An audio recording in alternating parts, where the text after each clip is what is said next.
Hello everyone. You may be wondering, Ellie, why haven't you been uploading videos? So in case you guys may or may not know, I decided to get a master's degree. So basically that has taken up the majority of my time. But anyway, so I am in the process of catching up with everything that's been released in K-pop, and obviously I can't go back and like film my reaction to things and whatnot because the majority of the songs that have been released, I have already watched the music videos and I've listened to the albums. I just didn't record my reaction to it. Anyway, so I'm going to be doing these little recap series. Basically, I'm going to be talking about the comebacks that I was looking forward to the most. So let's get started. Now, again, there's been a lot of releases, a lot of songs and music that was released that I'm not going to be talking about in this video, but I have checked out quite a lot. I'm trying to keep this video concise, short, kind of.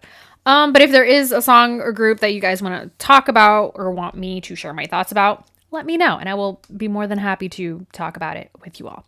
Okay, so for the month of February, I feel like this year, I could just picture YG just like hitting themselves in the head, like just like face palm, because basically all their major artists that they don't do their solo music in YG anymore, they've all been successful. Jennie, Lisa, Jisoo, Rose, G-Dragon, like they left YG and they are booked and busy. It hits me like an earthquake. So the last time I spoke to you all was in a live stream, which was the day that Jisoo's album was released. That was on Valentine's Day. So I have listened to her album, and her song, Earthquake, is very good, very different from Flower. And I like that Jisoo is showing a different side of herself with this comeback. And the music video is very interesting. I really like the storyline for it. And I wished that she kind of would, I don't know, release another video with one of her songs to kind of continue that storyline, or maybe do like a prequel leading up to that music video. You get me? Because I love a music video with a storyline. I love comebacks I love the lore. Okay. I love the lore. I love the storytelling. I'm a sucker for that stuff. But anyway, overall, the music video was very interesting. The song was really good. First of all, I will talk about her B-side track, Your Love. Absolutely beautiful. I love her vocals in that song. Such a great song. Hugs and Kisses. To me, that song is such a pop girly song, and I love it so much. Every time I listen to this song, I just keep thinking this song was made to be played on radio stations. Hugs and kisses, you must be tripping. If you think you got me, I'm already gone. Can't stop, so we don't stop. That's just my lifestyle. All right, next up. I don't know if I'm going in order of release, but anyway, next up is Lisa.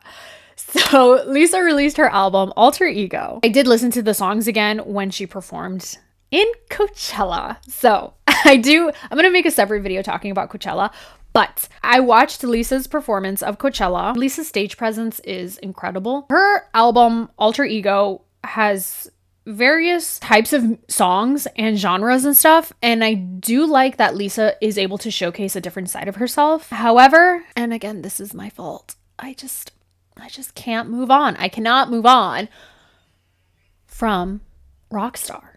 To me, that song I'm still stuck on Rockstar. Like, I want to enjoy her other songs on her album, but I can't because I keep going back to Rockstar. All right? Like, Rockstar shows up on my playlist. I'm still listening to it. I'm still stuck there. And it's really hard for me to move on to her other songs. I will eventually go back and re-listen to her album. I'm pretty sure the next time I listen to her album, the songs will have grown on me. And sometimes it takes me a while to really enjoy an album. I'm really happy that Lisa was able to release an album. She's able to perform in Coachella. She is able to collaborate with all these artists and stuff. Also, I have to say, F Up the World, that song was made to be performed live. If you guys have any favorite other songs that are in Lisa's album, let me know. But yeah, I'm still stuck on Rockstar. I mean, to be fair, I was still listening to Lalisa until she released Rockstar. So, yeah. All right. Next up is G-Dragon. Home Sweet Home. That song is amazing. Obviously, the collaboration with Taeyang and Daesung was amazing. One of the best. When they released it, it was literally just out of nowhere, and it was a great song. And also, Power. Okay, so all the songs that G-Dragon released as singles, they're my favorite. So, similar to Lisa, I listened to the rest of his album when I was in my office at work. Again, 8 or 9 a.m. I don't remember. It was early in the morning for me. I hadn't had my coffee, and I listened to the entire album. Again, not the best time to listen to an album for the first time.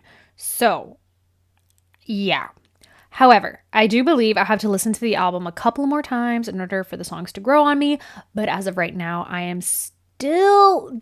my favorite songs are still Home Sweet Home, Power. Where do I begin with Power? That song is like my go-to gym song. And Too Bad, featuring Anderson .Paak. So with Power, I love that song is just so unapologetically G-Dragon. And that is my go-to song when I have a workout. That is my go-to song when I run. I love the music video. I love the song. It is so good. And I was listening to that song nonstop for quite a while, actually. And then he released Too Bad. And I think the collaboration with G-Dragon and Anderson .Paak was so good. I would love to see G-Dragon perform Too Bad with Anderson .Paak live. I don't know if he has. But anyway, I think the biggest surprise with that music video was definitely seeing Karina from aespa, which was a shock because it's like, when you think about it, at first, it's like, whoa, how do they even know each other? But then you think about it a little bit more, and it's like, the K-pop industry is so small. And at this point, I'm sure everyone knows everyone, except rookies. I feel like rookies don't know everyone yet. But for the most part, if a group has debuted quite a while now, like I think aespa's reaching their 5th year, like I'm pretty sure everyone knows everyone in the industry. So it was really cool seeing that collaboration. She wasn't singing in the song or anything. It's just her dancing in the music video. But that was a pleasant surprise. And the song is just so fun. It's such a fun song to listen to and to dance to. And it just puts me in a good mood. So in terms of his album, those 3 songs are my top favorite songs. Again, I have to go back and re-listen to the album. But I think the songs that he chose for singles or the pre-release tracks, so good. So good. 10 out of 10. And all of them are kind of different, but it works. And I'm happy that G-Dragon was back. Next up is the one and only IVE. So far, ever since their debut, it takes me a while for me to really love their music. So when I first hear their songs, initially, it's not my cup of tea. It's not for me. But then I revisit the song like a month or 2 later, and I absolutely love it. And it's one of my top favorite songs. And I just keep listening to it. I add it to my playlist. Amazing. Now, except for with this comeback, with Rebel Heart, that song, love at first listen. I listened to that song and I was like, this song is amazing. It's so good. I think I like that with IVE's music. It's very different. I don't think there's a group out there that are doing the type of music that IVE is doing. I believe the title track is Attitude, which is also a good song. But Rebel Hearts, still that song. It is still that song. I absolutely love that song. And yes, I know there's a lot more songs and comebacks to discuss, and I will probably get around to talking about them maybe in another video. Let me know what were some of your favorite comebacks for the month of February. And with all that being said, I appreciate you all so much for your patience and for being here and listening to me ramble on about this. Yeah, I hope you have a lovely day, and I will talk to you all next time. Bye.